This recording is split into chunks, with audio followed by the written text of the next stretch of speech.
L'évaluation systématique de la croissance d'un enfant fournit des informations essentielles sur son développement, son état nutritionnel et les résultats de conseils d'alimentation ou d'intervention nutritionnelle.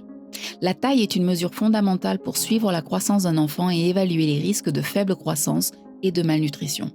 Les enfants de 2 ans et plus doivent être mesurés debout. C'est ce qu'on appelle la taille debout. Pour mesurer la taille debout, vous avez besoin d'une toise pour mesurer la taille de l'enfant debout. Un mètre ruban n'est pas approprié. De l'aide d'un collègue ou d'un parent. D'un stylo, de courbe de croissance qui considère la taille. Les personnes qui mesurent l'enfant doivent d'abord se laver les mains. La toise doit être désinfectée avant et après la prise de mesure. Veillez à ce que la toise soit placée sur une surface plane et contre un mur. Retirez les chaussures, le chapeau et autres accessoires dans les cheveux de l'enfant. L'enfant doit être en sous-vêtements.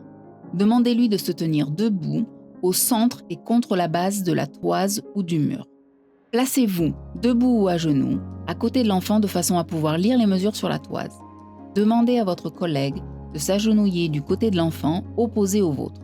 Votre collègue doit veiller à ce que les jambes de l'enfant restent droites, que ses talons et ses mollets touchent la toise ou le mur à l'arrière.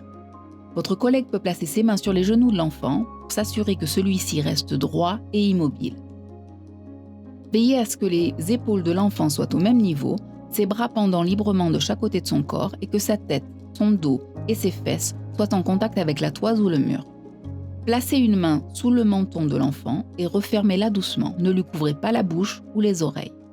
Demandez à l'enfant de regarder droit devant lui de manière à ce que sa ligne de vision soit parallèle au sol. Si nécessaire, ajustez la position de sa tête. Abaissez le curseur mobile en l'appuyant suffisamment pour comprimer les cheveux de l'enfant. Mettez-vous à hauteur d'yeux pour lire la mesure à 0,1 cm près.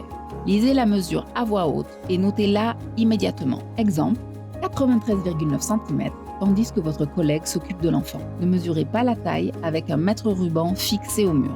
Si vous avez mesuré la taille debout d'un enfant de moins de 2 ans, ajoutez 0,7 cm à la valeur de la taille debout pour la convertir en valeur de la taille couchée.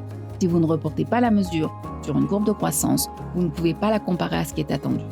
Une mesure unique ne reflète pas la croissance. Pour comprendre comment un enfant grandit, il est indispensable de mesurer régulièrement la taille de l'enfant et les mesures doivent être systématiquement reportées sur une courbe de croissance.